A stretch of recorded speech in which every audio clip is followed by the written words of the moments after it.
សួស្តី fan របស់កូនត្រួតតូចអ្នកនរគ្នាជួយចុច like ចុច subscribe ចុចសញ្ញាកណ្ដឹងឲ្យ admin ដើម្បីមើលរឿងអាគមស្នេហ៍ពុះធំរឿងចាប់ fan ជាទីស្រឡាញ់របស់ admin គ្រួសារឈិនគឺជាគ្រួសារមហាសេដ្ឋីដោយសារកូនប្រុសមិនរវល់នឹងមនុស្សស្រីលោកយាយភ័យខ្លាចថាចៅប្រុសរបស់គាត់កូនប្រុសរបស់គាត់នឹងមិនមានប្រពន្ធហើយគ្មានអ្នកស្នងតំណែងតទូពូជពងវងត្រកូលក៏បានរើសនិស្សិតស្រីជាច្រើនដើម្បីយកមកផ្ទៀងផ្ទាត់ដូចជាសម័យរាជវង្សកំពុងរើសស្រីស្នំចឹងដែរស្រីទាំងអស់គឺត្រូវបានរើសពិនិត្យសាច់កំពេះគូត្រគាកដងខ្លួនទាំងអស់បើត្រូវស្តង់ដារថានឹងងាយមានកូននឹងបានខ្លាយទៅជាលោកស្រីឈិនទូស្រីរបស់យើងក៏ជាម្នាក់ក្នុងចំណោមជាច្រើនអ្នកដែលចូលរួមប្រកួតជាមួយនឹងនាងមនីផងដែរនាងមនីគឺជានារីដែលកំពុងតែតាមឈ្នានីសនឹងកាមធ្វើបាបទូស្រីរបស់យើងគេថាចេះនៅក្នុងជួរអ្នកស្រីឈិនគឺមានតែយើងទេសម្រាប់នាងឬនាងវាមានអីឈ្នះយើងបានទៅយើងគ្រាន់តែប្រើដង្កូវវេទមន្តនេះទៅឲ្យតែដង្កូវនេះផឹកឈាមវាឲ្យតែខាំចំបរោះណាវានឹងត្រូវមានកូនយកវាឲ្យតែមានកូនជាមួយនឹងអ្នកសម្អាតអ្នកអនាម័យអ្នករើសសម្រាប់តាមផ្លូវហ្នឹងទៅចាំមើលជីវិតវាទៅជាបែបណាប៉ុន្តែនាងម៉ានីមិនបានដឹងខ្លួនទេដង្កូវដែលវាបានប្រឡែងទៅក្នុងខ្លួនរបស់អ្នកអនាម័យម្នាក់នោះបែរជាវាឡើងលើខ្លួនរបស់តួប្រុសរបស់យើងឈិនយន់ហើយបានខំឈិនយន់យើងនៅថ្ងៃដែលកំពុងតែវឹកហាត់ស្រាប់តែតួស្រីរបស់យើងនេះត្រូវបានគ្រូដេញចេញដោយសារតែតួស្រីរបស់យើងមានផ្ទៃពោះតួស្រីថាខ្ញុំមានផ្ទៃពោះយ៉ាងម៉េចទៅលោកគ្រូយល់ច្រឡំទេដឹងតួស្រីកញ្ញាក់ញក់អញ្ចឹងអត់មានធ្វើតាមខ្ញុំមិនបានមានតំណែងជាមួយមនុស្សប្រុសណាទេហើយខ្ញុំមានផ្ទៃពោះបានដោយរបៀបណាទៅលោកគ្រូយើងមិនខ្វល់ថានាងមានជាមួយអ្នកណាទេតែនាងត្រូវចេញពីទីនេះសាលារបស់យើងមិនទទួលស្ដីមានផ្ទៃពោះមកបានទេអនាគតលោកស្រីឈិនត្រូវតែជាមនុស្សស្រីដែលស្អាតស្អំទូស្រីរបស់យើងនៅឃើញថាបើជ្រុលជាខ្ញុំមានកូនអញ្ចឹងហើយមិនអីទេអញ្ចឹងខ្ញុំសុខចិត្តចិញ្ចឹមមើលថែទាំកូនរបស់ខ្ញុំរហូតមកដល់ពេលនេះគាត់មិនតាន់ដឹងខ្លួនថាគាត់មានកូនជាមួយបរិះណាផងមិនដែលប៉ះពាល់បរិះមិនដែលនិយាយជាមួយមនុស្សប្រុសហើយក៏រឹតតែមិនដែលបានមានតំណែងស្នេហាជាមួយអ្នកណាវាពិតជាមានការភ័យព្រួយបារម្ភភ័យខ្លាចខ្លាំងមែនទែនចំពោះជីវិតរបស់គាត់មួយនេះតួស្រីរបស់យើងក៏ខំប្រឹងរកការងារធ្វើដើម្បីរកលុយមកចិញ្ចឹមជីវិតខ្លួនហើយក៏ចិញ្ចឹមអនាគតកូនដែលត្រៀមនឹងកើតផងដែរមិនខ្វល់ថាកូនរបស់គាត់ជាកូនជាមួយអ្នកណាឬអ្នកណាទេប៉ុន្តែបើចាប់កំណើតក្នុងពោះរបស់គាត់ហើយគាត់នឹងមិនអនុញ្ញាតឲ្យកូនរបស់គាត់នឹងគឺត្រូវបានគេធ្វើបាបឡើយប៉ុន្តែនាងម៉ានីគឺជាមនុស្សស្រីលុបលន់ឥតកោះត្រើយដរាបណាធ្វើឲ្យតួស្រីយើងមានកូនត្រូវបានគេដកសិទ្ធទៅហើយតែវាបែរជានៅតាមផ្សាយចាតួស្រីយើងមិនឈប់ហើយក៏បានវាយបោចសក់ធ្វើបាបតួស្រីរបស់យើងប៉ុន្តែដោយសារតែជាអាគមស្នេហ៍អាគមកូនអញ្ចឹងកាលណាវាយម្នាក់ឈឺពីរនាក់បានន័យថាមនុស្សដែលផ្សារភ្ជាប់ជាមួយនឹងតួស្រីក៏ត្រូវមានរបួសដូចគ្នាដែរឲ្យបើសិនជាតួស្រីយើងមានរបួសកម្រិតណាប្រុសម្នាក់នោះក៏មានរបួសកម្រិតហ្នឹង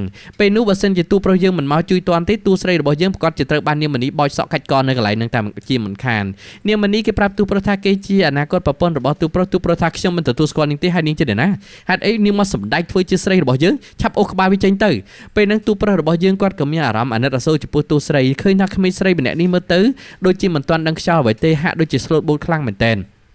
គាត់ក៏បានជួយយកអាសាទូស្រីរបស់យើងក៏បានប្រាប់ទូប្រុសថាគាត់មានកូនប៉ុន្តែគាត់អត់ដឹងមានកូនជាមួយអ្នកណាទេទូប្រុសថាចុះនាងស្គាល់ឪពុករបស់ក្មេងទេខ្ញុំមិនស្គាល់ថាឪពុករបស់ក្មេងជាអ្នកណាទេតែខ្ញុំពិតជាមិនដឹងមែនថាកូនរបស់ខ្ញុំគឺជាកូនជាមួយអ្នកណា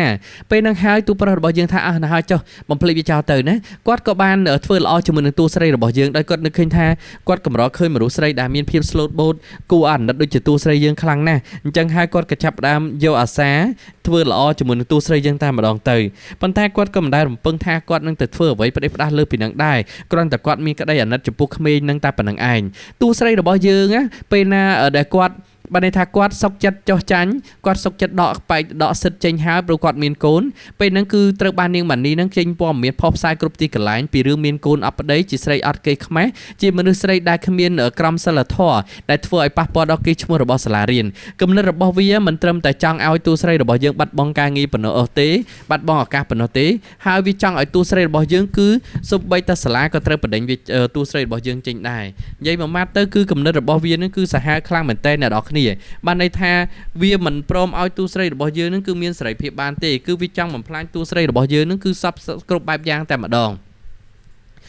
ដល់ទៅពេលហើយចឹងទៅទូស្រីរបស់យើងអ្នកនរគ្នា គាត់ក៏ថាគាត់អត់ដឹងរឿងអីទេហើយគ្រូនឹងក៏ថាទៀតថាតួស្រីរបស់យើងនឹងគឺធ្វើឲ្យខូចកេរ្តិ៍ឈ្មោះរបស់សាលាតាមពិតគ្រូនឹងដឹងរួចស្រេចថានេះគឺជាល្បិចផែនការរបស់នាងម៉ានីស៊ីសំណូកយកលុយរបស់នាងម៉ានីហើយព្រួតគ្នាធ្វើបាបតួស្រីយើងដែលគ្រាន់តែជាក្មេងស្រីស្រុកស្រែនៅតាមជនបទតែប៉ុណ្ណោះលោកនាយកបាននិយាយថាឆាប់ចេញពីសាលារបស់យើងទៅសាលាយើងមិនមានមនុស្សស្រីស្មោកគ្រោកដូចជានាងទេហើយយើងក៏មិនទទួលយកមនុស្សស្រីស្មោកគ្រោកដូចជានាងដើម្បីមកធ្វើជាសិស្សរបស់យើងដែរតួស្រីថាលោកគ្រូខ្ញុំគ្រាន់តែចង់រៀនខ្ញុំគ្មានបានធ្វើអីខុសទេហេតុអីបានជាលោកគ្រូធ្វើបែបនេះចំពោះខ្ញុំពិតជាមិនបានធ្វើអីខុសពិតមែនលោកគ្រូនឹងថាចេញពីផ្ទះចេញពីសាលារបស់គាត់ទៅទីនេះមិនទទួលស្វាគមន៍មនុស្សស្រីដែលគ្មានគេខ្មាស់ដូចជានាងទេតួស្រីរបស់យើងទោះបីជាយំអង្វរគេយ៉ាងណាក៏គេមិនលើកលែងឲ្យគាត់ដែរពីព្រោះគេថាគាត់នឹងជាមនុស្សស្រីអត់គេខ្មាស់ទាំងការពិតតួស្រីយើងមិនដឹងខ្យល់ពលលោកអ្វីទាំងអស់ដោយសារតែគាត់នឹងគ្មានចេតនាអាក្រក់មិនបានប៉ងអាក្រក់ហើយក៏មិនបានធ្វើអាក្រក់អីជាមួយអ្នកណាប៉ុន្តែអ្នកណានឹងចូលចិត្តតែយកគាត់នឹងធ្វើជាខែលតែរហូតធ្វើបាបគាត់ឥតឈប់ឈរហើយគាត់ក៏គ្មានជំរឿអីនៅក្នុងការតស៊ូប្រកែកតវ៉ាជាមួយនឹងគេដែរ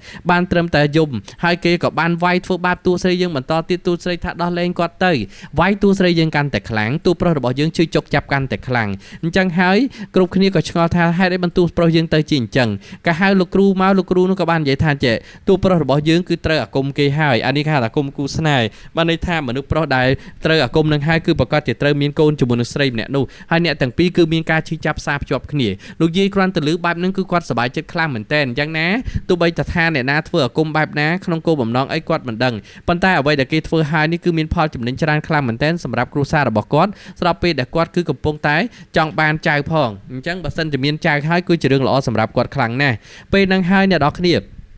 លោកយាយគាត់ក៏បានបញ្ជាឲ្យគេទៅតាមរកតាមសើភ្លាមតួប្រុសយើងដំបងស្អប់ថាតួស្រីយើងគឺនឹងលើអង្គើក្រោមតែចង់បញ្ចប់តួស្រីយើងមិនមែននឹងលើអង្គើក្រោមទេនឹងអាទាំងអស់នឹងឯងស្ងួតរឿងតែហើយចឹងទៅគាត់ក៏បានស៊ូស្ទាមកជួយតួស្រីរបស់យើងភ្លាមព្រោះគាត់ដឹងថាអ្នកដែលបង្ហោះព័ត៌មានคล้ายបង្ខូចគេឈ្មោះរបស់តួស្រីគឺជានាងម៉ានីចឹងគាត់ថាគាត់មិនអនុញ្ញាតឲ្យអ្នកណាម្នាក់ធ្វើរឿងអាក្រក់នៅពីក្រោមក្រោយភ្នែករបស់គាត់ទេដល់ពេលហើយចឹងទៅអ្នកនរគ្នាតួស្រីយើងត្រូវបានគេរុញទម្លាក់ទឹកតែលោកយាយមកទាន់គាត់បានជួយសង្គ្រោះតួស្រីរបស់យើងគាត់ថាអ្នកណាហ៊ានថ្លាមធំធ្វើបាបអនាគតចៅប្រសាររបស់យើងលោកយាយគាត់ក៏បានជួយតួស្រីយើងឡើងហើយគាត់ក៏បានទះកភ្លៀងនាងយូនីងសំទោសនាងម៉ានីរួចហើយគាត់ក៏បានបដិញនាងម៉ានីចេញពីសាលារបស់គាត់ក្មេងស្រីម្នាក់នេះយើងមិនទទួលស្គាល់ទៀតទេយើងមិនទទួលស្គាល់មនុស្សស្រីដែលពឹសពុលថោកទាបដូចជានាងរឿងអាក្រក់សាហាវខុសខើបែបណាក៏នាងអាចធ្វើបានដែរយើងស្អប់បំផុតគ្រួសារយើងមិនទទួលមនុស្សស្រីដែលពឹសពុលបំផុតចូលមកក្នុងគ្រួសាររបស់យើងទេពេលហ្នឹងសូម្បីតែនាយកសាលាក៏ត្រូវបានតួប្រុសយើងដាក់ទោសដែរគេថាគេអត់ដឹងអីទេសុំទោសផងលោកប្រុសខ្ញុំពិតជាមិនដឹងអីពិតមែនខ្ញុំត្រូវគេបោកប្រាស់តាមពិតមនុស្សហ្នឹងគឺបានទទួលយកសំណូករបស់នាងម៉ានីរួចទៅហើយតួប្រុសរបស់យើងគាត់ក៏បានផ្ដល់ឱកាសឲ្យគ្រូនាយកសាលានឹងដូចគ្នាដោយសារគាត់នឹកឃើញថានៅពេលនេះគឺតួស្រីរបស់យើងគឺសំខាន់ជាងហើយម្យ៉ាងវិញទៀតអ្នកនរគ្នាស្រាប់ពេលដែលតួស្រីយើងគឺជាក្មេងស្រីស្លូតបូតដែលគាត់មើលឃើញហើយគួរឲ្យអាណិតគាត់ក៏ទទួលយកតួស្រីរបស់យើងហើយយកមកនៅផ្ទះមើលថែទាំដោយសារគាត់មានកូនជាមួយគ្នាតួស្រីរបស់យើងគាត់មិនទាន់ដឹងរឿងថាគាត់មានកូននៅវិធីណាផងហើយគាត់ដឹងតែកូនមកទូប្រុសទេគាត់ថាគាត់អត់ដឹងថាគាត់មានកូនជាមួយអ្នកណាទេគាត់អត់ដែលមានតំណែងស្នេហាជាមួយអ្នកណាទេតួប្រុសយើងក៏ប្រាប់ថានេះគឺជាអាគមម្យ៉ាងដែលធ្វើចេញពីដង្កូវដែលយកឈាមរបស់តួស្រីឲ្យដង្កូវនឹងស៊ីបើសិនជាដង្កូវនៅតែខាំចំអ្នកណាគឺតួស្រីយើងមានកូនជាមួយនឹងឯងតួស្រីរបស់យើងថាមានរឿងនឹងកើតឡើងដែរមានគឺជាស្នាដៃរបស់នាងម៉ានីតួប្រុសរបស់យើងតាមតាន់ទាំងអស់ហើយគាត់ដឹងថានាងម៉ានីគឺនឹងមិនលើកលែងឲ្យតួស្រីទេតម្រាំតែតួស្រីយើងមិនដឹងខ្យល់អីផងនាងបានធ្វើដល់ថ្នាក់នឹងចំពោះតួស្រីទៅហើយចិត្តតម្រាំតែតួស្រីរបស់យើងខ្លាចជាប្រពន្ធស្រាប់ច្បាប់របស់គាត់ទៀតនាងម៉ានីនឹងមិនលើកលែងឲ្យតួស្រីរបស់យើងមានសុវត្ថិភាពផ្លូវចិត្តឡើយតួប្រុសរបស់យើងត្រូវបានលោកយាយចាក់បង្ខាំងឲ្យនៅគេជាមួយតួស្រីក្នុងបន្ទប់ទាំងតួស្រីរបស់យើងមិនធ្លាប់ឆ្លងកាត់មនុស្សប្រុសកន្លងមកទេហើយនៅក្នុងបន្ទប់តែពីរនាក់តួស្រីរបស់យើងគាត់រៀងអៀនប៉ុន្តែក្តីសម័យរបស់គាត់ក៏ធ្លាប់គិតព្រោះគាត់មកប្រកួតធ្វើជាប្រពន្ធរបស់គ្រួសារឈិននេះគឺដើម្បីបានលុយបានកាក់ដើម្បីបន្តការសិក្សាបើមានកូនឲ្យគេហើយគាត់បានបញ្ចប់ការសិក្សាថ្ងៃក្រោយបើទោះជាគាត់ចាក់ចេញទៅគាត់ក៏អាចចិញ្ចឹមជីវិតគាត់បានដែរនេះគឺជាគោលដៅតែមួយគាត់និយាយទៅដើម្បីអនាគតអ្នកណាក៏ហ៊ានលះបង់ដែរសូម្បីតែខ្ញុំក៏ហ៊ានហើយ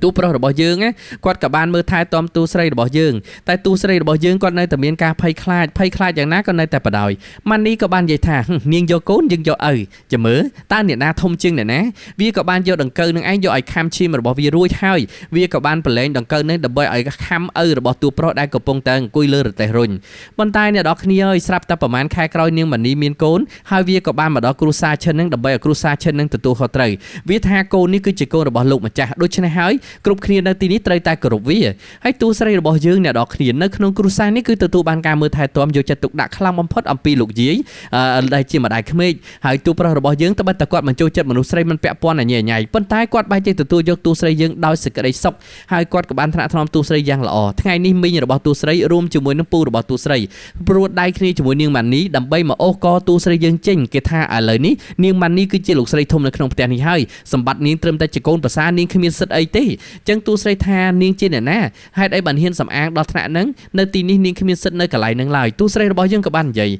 ប៉ុន្តែពូមីងរបស់ទូស្រីដែលសារឆ្លុកវ័យនឹងទ្រព្យសម្បត្តិរបស់គេខ្លាំងលើកមុនគម្រាមទូប្រុសយកអស់1លានហើយប៉ុន្តែនៅតែមិនព្រមឆ្អែតឆ្អន់នៅតែមានចិត្តលោភលន់ចង់បានលុយបន្តទៀតហើយបែរជាមកគម្រាមកំហែងលើទូស្រីយើងជាលើកទី2ព្រោះអាគមមួយនេះបើសិនជាវាយហើយវាយមួយឈឺ2វាយ2គឺឈឺ2នឹងឯងវាយខាងនេះឈឺខាងនោះវាយខាងនោះឈឺខាងនេះហើយនាងម៉ានីនេះគេអាងថាកូននឹងគឺជាកូនរបស់ឪរបស់ទូប្រុសអញ្ចឹងហើយគេថាគេនឹងខ្លាចទៅជាលោកស្រីទី2នៅ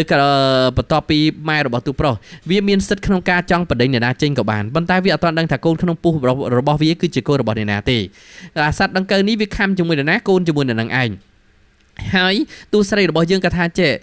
នាំពួកនេះចេញពីផ្ទះនេះទៅដើម្បីកុំឲ្យលោកស្រីម៉ែក្មេងខ្ញុំមកគាត់មិនសប្បាយចិត្តនាងមានសិទ្ធអីមិនដេញយើងប្រាប់ហើយតាយើងគឺជាលោកស្រីទី2នៅក្នុងផ្ទះនេះនាងគ្រាន់តែជាកូនប្រសារតែប៉ុណ្ណោះនាងគ្មានសិទ្ធដេញយើងឡើយហើយមីងរបស់ទូស្រីគឺជាមនុស្សអត់គេខ្មាស់ខ្លាំងមែនទែនពេលនោះគ្រប់គ្នាក៏បានយកទូស្រីយើងមកវាយធ្វើបាសម្ដងទៀតប៉ុន្តែត្រូវបានមេការនៅក្នុងផ្ទះជួយសង្គ្រោះទូស្រីរបស់យើងនឹកឃើញថាគ្រាន់តែជាអ្នកដតីសោះប៉ុន្តែហ៊ានមកអុកលុកបង្កបញ្ហាចលាចលពេញនៅក្នុងផ្ទះរបស់គេបានវាពិតជាសាហាវខ្លាំងមែនទែននាងម៉ានីគឺជាមនុស្សស្រីដែលលុបលន់គ្មានកោះត្រៃពិតមែនហើយមីងរបស់ទូស្រីក៏ជាមនុស្សដែលមិនចេះស្កប់ស្កល់ដូចគ្នាដែរបើទោះជាទូស្រីយើងខំអង្វរយ៉ាងណាក៏ដោយខ្លាចប៉ះពាល់ដល់កូនរបស់គាត់ប៉ុន្តែពួកនេះគឺគ្មានថ្ងៃយល់គ្មានថ្ងៃស្គាល់ពីអ្វីទៅហៅពាក្យថាសិលធម៌នោះទេអញ្ចឹងហើយអ្នកនរគ្នាទូស្រីយើងគាត់ក៏បានលុតជង្គង់អង្វរគេម្ដងទៀតព្រោះទូប្រុសយើងមិនដឹងនៅណាទេដោយសារពួកនេះវាយធ្វើបាបទូស្រីខ្លាំងពេកប៉ះទង្គិចដល់ទូប្រុសធ្វើឲ្យទូប្រុសយើងត្រឡប់មកវិញភ្លាមតែម្ដងនាងម៉ានីគេបាននិយាយក្តែងក្តែងហ្មងថាគេគឺជាប្រពន្ធរបស់ឪទូប្រុសជាលោកស្រីទី2ដោយសារគេមានផ្ទៃពោះជាមួយស្គាល់ដង្កូវនឹងស្រាប់ហើយមែនទេម្ដាយរបស់ទូប្រុសផ្ទះកាភ្លៀងនាងម៉ានីផាំងនាងហ៊ាននាងស្មានតែនាងអាចឈានចូលមកក្នុងគ្រួសារនេះបានហើយនាងប្រកាសទេតកូននឹងគឺជាកូនរបស់ប្តីយើងគ្រាន់តែផ្ទះនាងម៉ានីឈឺដល់ពូទូស្រីផ្ទះពូទូស្រីឈឺដល់នាងម៉ានីអញ្ចឹងហើយបានដឹងថាតាមពិតឪពុករបស់ក្មេងក្នុងពោះគឺជាតានេះឯងអាតានឹងគ្មានដឹងខ្យល់អីទេហើយតកៅនឹងមកខំខ្លួនពីអង្ការក៏មិនដឹងដែរគឺដោយសារតែទូប្រុសរបស់យើងនេះឯងជាអ្នកយកទៅដាក់ឲ្យខាមតានឹងអញ្ចឹងហើយនាងម៉ានីថាមិនអាចទៅរួចហេតុអីមិនអាចទៅរួចយើងបានរៀបចំផែនការច្បាស់ណាស់នាងរៀបចំផែនការបានច្បាស់ខ្ញុំគឺរឹតតែច្បាស់ជាងនាងទៅទៀតនេះហើយគឺជាកម្មពីដែលនាងបានសាងនោះប្តីរបស់នាងនៅទីនោះបើចង់ទទួលខុសត្រូវទៅទទួលខុសត្រូវខាងនោះមិនមែនជាផ្ទះរបស់ខ្ញុំទេពេលហ្នឹងហើយគឺប្រពន្ធរបស់មីងរបស់ទូស្រីវាយពូរបស់ទូស្រីរហូតដល់រលូតកូននាងម៉ានីត្រូវបានគេចាប់យកទៅដាក់គុកហើយសម្រាប់ពូមីងរបស់ទូស្រីក៏បានលុតជង្គង់អង្វរទូស្រីសូមឲ្យទូស្រីយើងលើកលែងទោសឲ្យខ្លួនផងទៅខ្លួនណាពិតជាដឹងខុសហើយមិនគូណាលុបលន់ចាញ់បោកនាងម៉ានីហើយធ្វើបាបទូស្រីអញ្ចឹងទេទូស្រីថា